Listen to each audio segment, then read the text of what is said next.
Spiritual thoughts and beliefs to supersize your business. Sharon Horne-Ellstrom here. Let's talk about this and think about this today as we go about our day.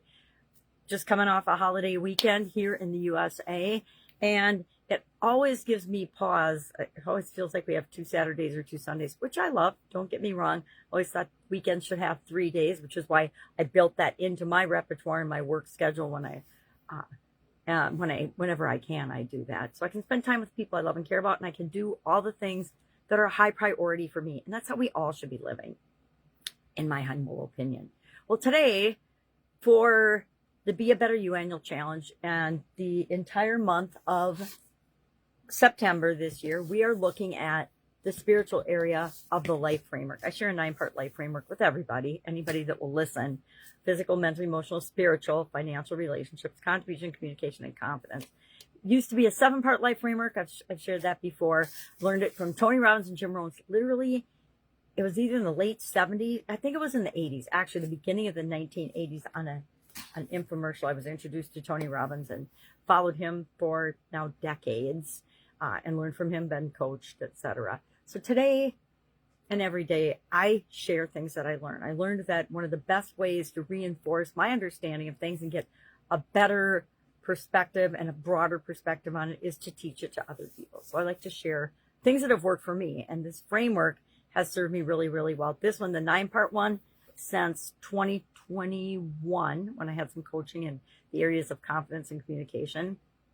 I don't know about you, but the pandemic was a huge wake-up call for, I think, millions and billions of people to wake up to being more open-minded to flexibility and things and solving problems and things that were outside of our control. And part of what came out of that for me was additional coaching and then sharing what I've learned by adding those 2 areas, communication and confidence, to my life framework, because I think they're foundational skills that we need to have in any area or aspect of our life, especially in business, by the way. And now I've used them ever since, all 9, and I teach all 9 these days. So today, this month, we're focusing on spiritual health and well-being.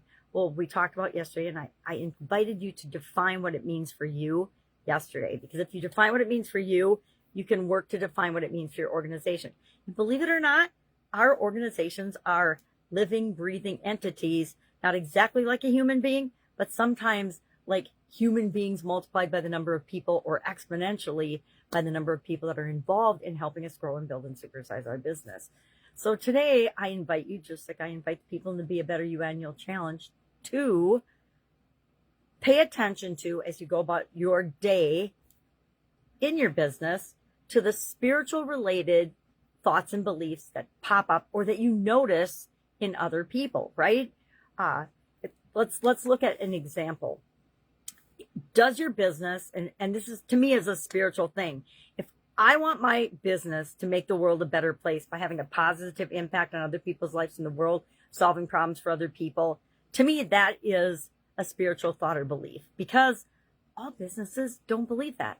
A lot of businesses, probably the vast majority of businesses, were created just to create a living for the founder, or to create lots and lots of money for the stakeholders or shareholders or whatever.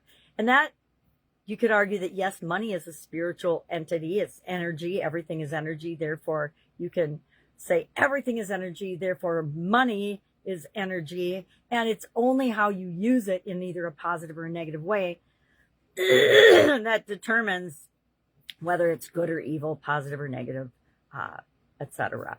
So if we think about and notice the things that pop up for us today, that will tell us whether we are growing and building and supersizing our business and making the world a better place, or whether we are not. And I guess I like to only work with people that are wanting to make the world a better place and wanting to have a positive impact on their communities, the people that are a part of their organization, etc. So hopefully I'm talking to you. So today, what are we going to do? We are going to, and you can brainstorm, you can sit down and brainstorm with a group and see what you think the organization's spiritually related thoughts and beliefs are. But also, I usually will just pay attention to and be more aware of as I go about my day, and then just jot them down and notice what they are. And then we'll talk about them after, because You don't want people filtering what they think you want to hear.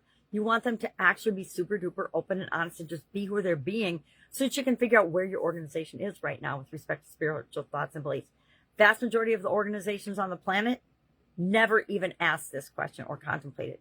Thus, it gives you a strategic advantage if you are more aware of the impact you have within your organization and outside your organization on the spiritual health and well-being of yourself, your entity, your business, as well as other people. Guess what? People are attracted to things that are like them. So if you want great customers, spiritual, however you define it, customers, then that's what you'll put out into the world, is good, positive, spiritual energy that makes the world a better place, in my humble opinion again.